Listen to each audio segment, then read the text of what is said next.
ආයුබෝවන් අද මම ඔයාලට අරගෙන ආවේ මම කොහොමද වැඩි වැඩ නැතුව ලේසියෙන්ම නූඩල්ස් එකක් හදාගන්නේ කියලා. මම මෙතන පොඩි නූඩල්ස් පැකට් දෙකක් තම්බලා අරගෙන තියෙනවා.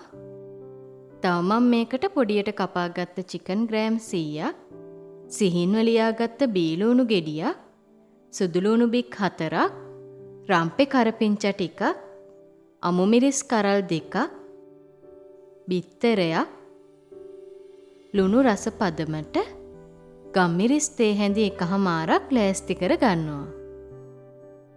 අපි දැන් බලමු කොහොමද මේ නූඩල්ස් එක හදාගන්නේ කියලා. මුලින්ම මම පෑන් එකක් ලිපේ තියාගෙන ඒකට තෙල් මේස හැඳි 3ක් දාලා හොඳට රත් කර ගන්නවා. තෙල් ටික හොඳට රත් වුණාට පස්සේ මම මේකට චිකන් ටික දාගෙන රන්වන් පාට වෙනකම් බෙද ගන්නවා.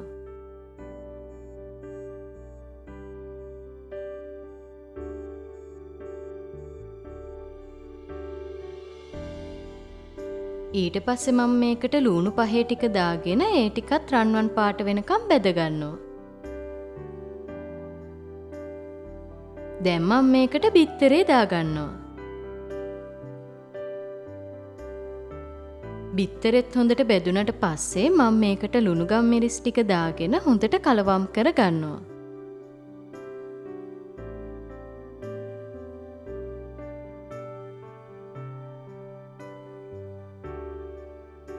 දැන් මම මේකට නූඩල්ස් ටිකක් දාගෙන ඒ ටිකත් හොඳට කලවම් කර ගන්නවා.